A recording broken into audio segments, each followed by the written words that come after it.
1번 대시세 종목에 대한 기본에서 2장 이제 대시세는 어떻게 만들어지는가 재료에 대한 얘기를 시작하려고 하는 거고요. 이 재료에 대한 얘기는 가장 크게 이제 좀 얘기를 하면 뭐 재료 보고 그다음에 끼가 좀 있냐, 그다음에 주인이 있냐, 주포가 있냐 뭐 이런 얘기죠. 그다음에 적절한 유통 주식수가 있냐. 근데 유통 주식수가 적절하다라는 표현보다는 좀 유통 주식수가 적냐. 적어야 좀 이렇게 등락폭이 좀 있죠. 그리고 이제 기본적 분석하고 기술적 분석, 여기에 이제 심리적 조건, 이거는 이제 제가 얘기하는 거죠.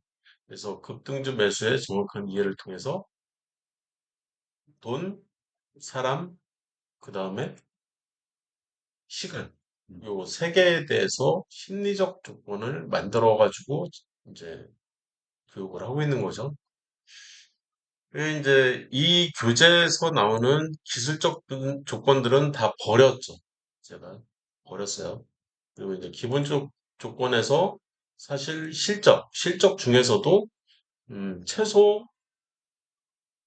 소- 최소의 성장주 이상의 재료를 가지고 있어야 된다는 얘기고요. 가능하면 영업이익이나 아니면 당기순이익 같은 경우에는 100% 이상 신급 성장주를 가지고 있으면 이제 뭐 최소 5배는 오르는 그런 대시세를 볼 수 있더라.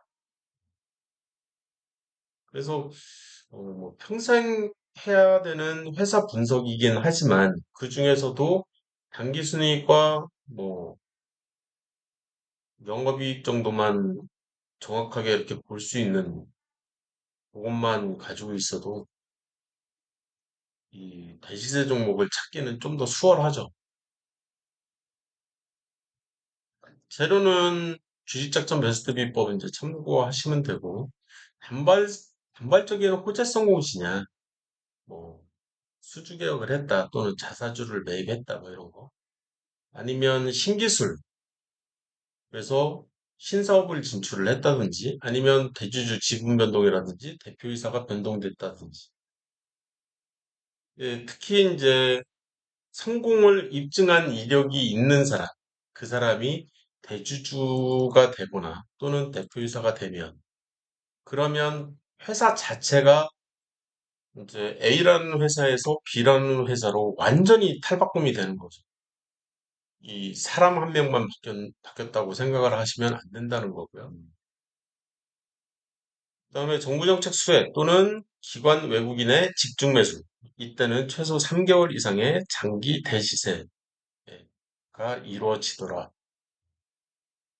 그다음에 이제 실적과의 이제 상관관계를 좀 보실 필요가 있고, 그다음에 이제 끼가 있는 종목, 예를 들어서 테마주나 작전주를 얘기를 하는 거고, 그다음에 투자 심리를 읽는 마인드가 있냐. 그래서 과거에 시세를 분출한 종목이 또 시세를 분출하더라. 그래서 큰 시세를 주는 종목의 주포는 여전히 남아 있다는 사실을 절대 잊으면 안 돼. 안 된다는 거죠. 그다음에 주인이 없는 종목은 없다라고 생각하시면 돼요. 사실. 그래서 주가가 깔끔하게 잘 관리되고 있는지, 눈썹 패턴이라든지 쌍놈 패턴, 뭐 짝꿍댕이 패턴이나 영머리 어깨형 보시면 되고, 그 다음에 분산된 물량과 매집된 물량은 힘이 다르죠. 그래서 매집된 매집이 잘 돼 있는지를 보려고 노력을 많이 하죠. 그다음에 최근 차트상 최소 3개월은 횡보하면서 매집하는 적이 있어야 된다는 거죠. 그래서 이런 조건식을 이 SK 바이오사이언스에다도 한번 넣어보고, 그다음에 좀 전에 봤던 삼성 어디 갔어? SDS 여기에도 한번 넣고, 얘도 6개월 이상을 넘는 장대항공이 나오면서 여기에서 좀 매집이 일어나지 않았을까라는 기대 심리가 있는 거죠. 그리고 이제 실제적으로 매집을 나타내는 이 기술적 지표는 이제 얘인데, 얘는 사실 이제 분산을 나타내고 있네요. 이렇게 보면. 그죠? 오비뷰는. 그래서 기관은 지금 아까 왜곡됐다고 했죠? 외국인도 마찬가지고. 왜곡돼서 조금 보기가 어렵죠. 이렇게 봐서는 이제 마치 분산된 것처럼 이제 느껴지는데 그렇지는 않다는 거죠.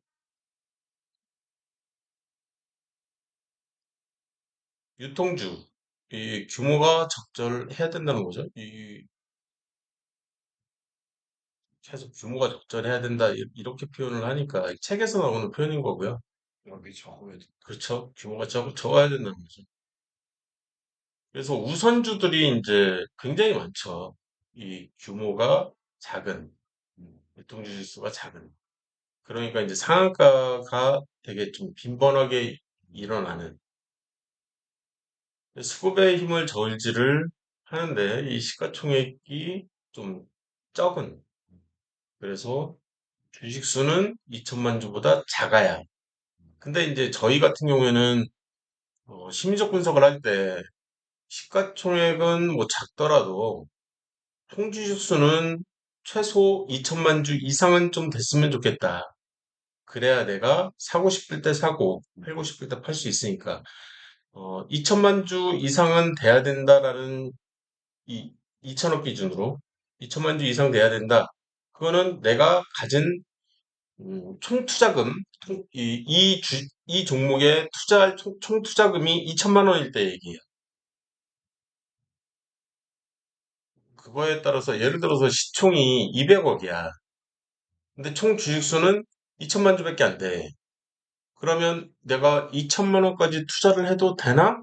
이런 퀘스천 마크가 좀 생기기 시작한다는 얘기예요.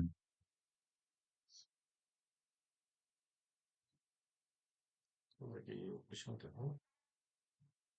그다음에 이제 기본적 분석, 이 기본적인 조건과 기술적인 조건, 심리적인 조건이 다 부합을 해야 되는데 이 빨간색은 이제 저희가 이제 추가를 한 거고요. 그래서 기본적인 분석을 할 때 저평가 우량주를 찾으려고 노력을 하고 또는 성장주를 찾으려고 하는데 여기서 얘기하는 성장주는 제가 얘기하는 일반 성장주와 초고속 성장주와 그다음에 신급 성장주까지 싹 광속 성장주까지 다 합쳐서 얘기를 하는 거고 여기서 얘기하는 이제 안정성이라고 하면 저희는 유보율만 보지만 그것만 보는 게 아니라 이제 망하지 않을 주식이기 때문에 망하더라도 내가 이제 돈을 좀 뺄 수 있어야 되기 때문에 부채 비율이라든지 뭐 이런 것들도 같이 보려고 하는 거죠. 이 사람 같은 경우는. 그래서 성장성 지표로 매출액이나 영업이익 증가율을 이제 보려고 하는 거고요. 그다음에 수익성은 사실 매출액보다는 순이익률을 많이 보는 거죠. 그래서 ROE를 많이 보는 거죠. 저는 개인적으로는 안 봅니다. 어, 이 증가율을 중시하지 그 자체를 보진 않아요. 그다음에 기술적 분석을 통한 매매 타이밍 포착. 요거는 이제 자, 공세의 매수법하고 캔들에서는 그다음에 이평선 대신에 제가 보고 있는 게 뭐 엔벨로프라든지 아니면 지지선과 저항선을 보고 있는 거죠. 그죠? 그리고 이제 이동평균선 같은 경우에는 이 단기 투자 이상에서는 이제 보기 시작하죠. 그래서 급등 패턴을 이제 추적할 때도 이제 이평선을 기준으로 5일 이평선, 10일 이평선, 20일 이평선, 60일 이평선, 그다음에 120일 이평선까지 이렇게 쭉 보는 거죠. 네, 다 기억을 하고 계시니까 너무 좋게요. 그다음에 대시세 재료를 점검하고 평가라 잠깐 쉬었다가 또 시작을 할 거고요.